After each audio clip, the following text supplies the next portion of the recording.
Sean Spicer, incoming White House Press Secretary, Special Advisor to President-elect Trump. And Sean, good morning to you on a Monday, and thank you for coming back here on America's Newsroom. Always a treat. Thanks for having me. Do you think the White House intentionally leaked this report as well? Well, I'm not going to try to guess what I think happened. I think what Chairman Nunes and others have said, including the President-elect, is that we need an investigation.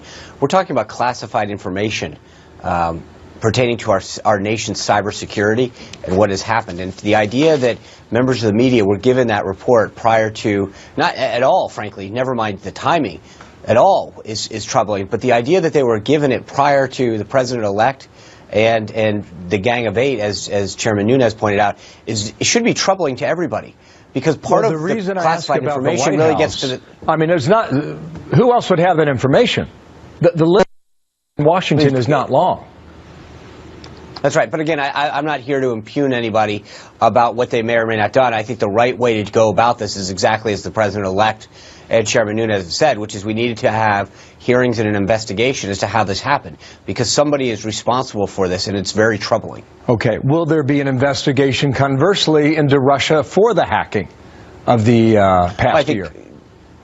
I think you've seen both the Senate Armed Services, the Senate Intelligence Committee, and some of the action on the House as well looking into this matter. So there has been a tremendous amount, and I think when you look at the efforts that were undertaken by 17 of our nation's intelligence communities, that was what the briefing that was given to the President-elect and his team last Friday.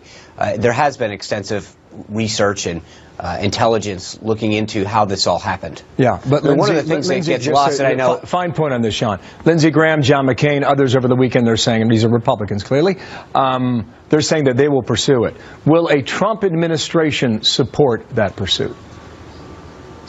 Well, of course, I mean, to the extent that we need to know who's doing what, who is trying to look into our nation's infrastructure, cybersecurity, yeah, of course we need to constantly looking into it. It's something that's gone on for decades, and as the President-elect said in his statement last Friday, he needs to get a plan in 90 days on how we're going to buttress our efforts to stop this. One of the things that's really interesting, and it's been lost in this discussion, it was brought up by my boss, Reince Priebus, on Fox News Sunday with Chris Wallace, is that largely what you do when you read some of these reports is realize that most of this stemmed from the Democratic National Committee not having the proper IT security they have, and them rebuffing the Federal Bureau of Investigations on multiple occasions when the FBI came to the DNC and said, we believe you're being hacked, and the DNC told them to go away and didn't answer the calls.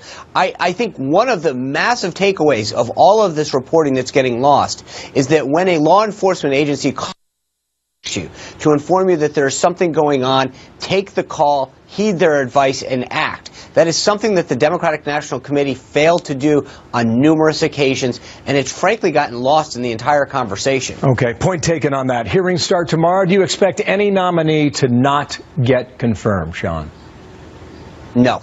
We have put together, the President-elect has picked people that match the agenda that he's put forward. These are successful people who know how to get things done. And I think Republicans, Democrats, and frankly independents recognize the all-star nature of these individuals and their high qualifications. Every single one of them is going to pass. Republicans have the votes, but beyond just the partisan nature of that, you've seen a number of Democrats on various of these nominees talk about how impressed they have been with their qualifications and their vision to implement the President-elect's agenda. And final question. I think they're going to pass. Okay, quick comment on this. President Obama had 7 nominees confirmed on Inauguration Day 8 years ago. Will that happen this year? I hope so. I believe so. We've got the votes to do it, and these are qualified people. I think we're going to have a number of people ready day one, and like beyond just the 7, we had 5 additional that were given to President Obama the first week he's in office for a total of 13. I think we're on pace to match that as well. These individuals are great. They're ready to serve this country and bring real change. I think both parties should stand elbow to elbow to get it done. It's going to be a very important week starting today. Sean Spicer, thank you for your time this morning out of Washington. Thank you.